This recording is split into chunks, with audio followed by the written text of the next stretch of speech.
O irmão falou também sobre os símbolos, né? Que alguns símbolos maçônicos aparecem aí, algumas teorias das conspirações, né?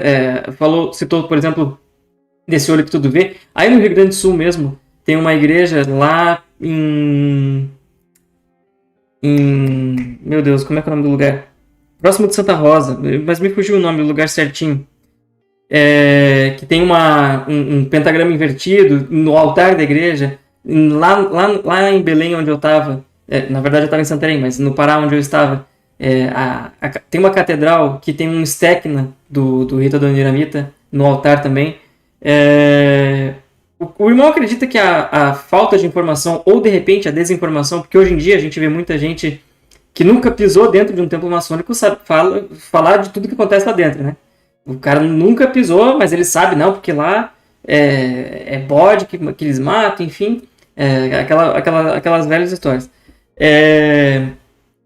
O irmão acha que a falta de informação sobre esse símbolos em específico contribui com essa mistificação? Ou não, a gente deveria deixar o significado maçônico velado só pra gente? Eu acho assim, ó, que os segredos da maçonaria tá nos sinais, toques e palavras, né? Então, eu acho que esse é o principal e isso deve ser mantido sempre. E os rituais, né? Devem ser sempre mantidos em sigilo.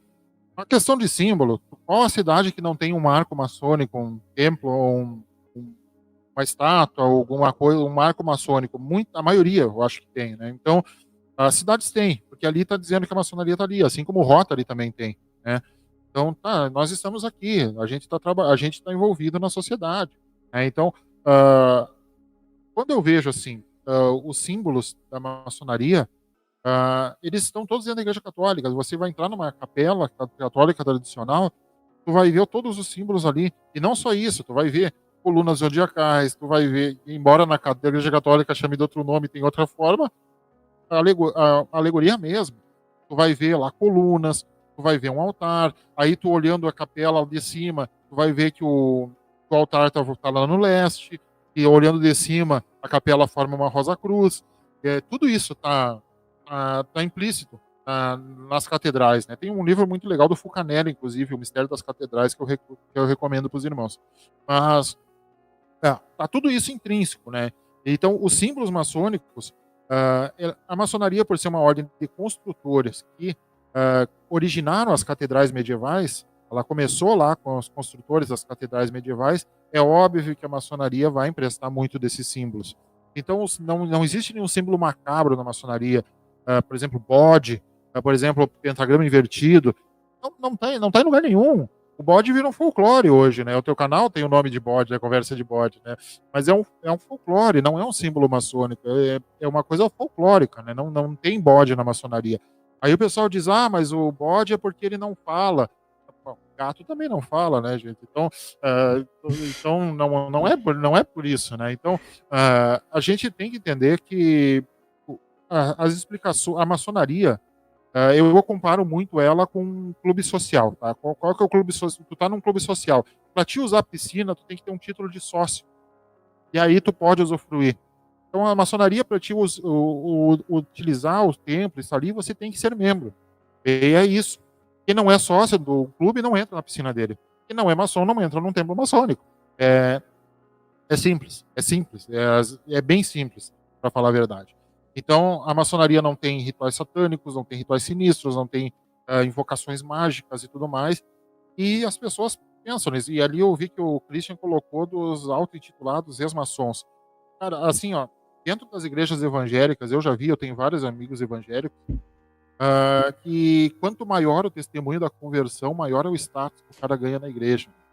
Então, aí vai aparecer cara que foi travesti, não é mais, cara que foi aidético e não é mais, cara que foi maçom e não é mais, cara que foi bruxo e não é mais. E ele vai inventar uma coisa ali que, no fim, ele tá tão envolvido naquele mito que ele criou que talvez ele até acabe acreditando nisso, né? Porque ele tá tão envolvido nessa historinha que ele mesmo inventou.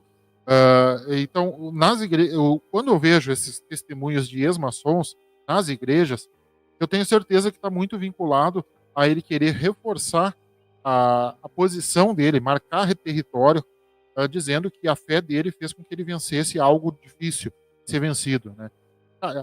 Eu consegui sair da maçonaria. Cara, todo dia sai alguém na maçonaria. É só escrever uma cartinha pro venerável ou aprontar alguma que tu sai. É simples, né?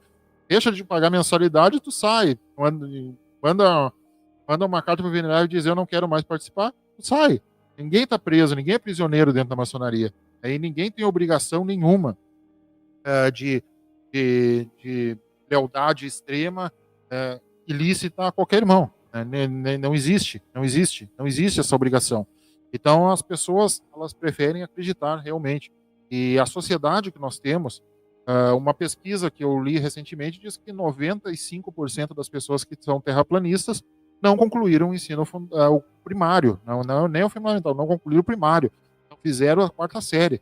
Isso explica muita coisa, né? Elas não tiveram aula de geografia que mostrava ali todo o contexto da formação do planeta e tudo mais.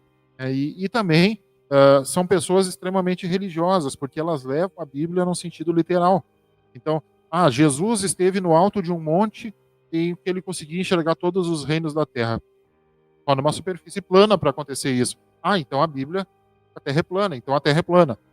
Mas, gente, a ciência já mostrou que o mundo não foi criado em 6 dias e que talvez a Bíblia também seja um livro simbólico, não é um livro literal. Então, a gente tem que entender esse contexto. E também o contexto social que a gente estava na época. Por exemplo, não pode comer carne de porco porque é uma carne amaldiçoada. Será que não era só uma questão sanitária da época? Será que não era uma questão sanitária que agora já está resolvida? Então, coisas que a gente pensa, né? Mas o mito vai se alimentando assim.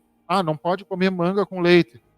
Manga com leite. Por quê? Porque os escravagistas queriam que os escravos comessem manga, mas não queriam dar leite para eles. Então eles diziam que se comessem manga com leite, matava. Então eles só davam manga e economizavam o leite.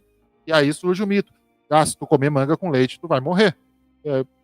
E as pessoas, tem muita gente que até hoje acredita nisso. Né? Uva com melancia também, aqui em Santa Catarina, uva com melancia também tá louco, uva vai virar pedra no teu estômago.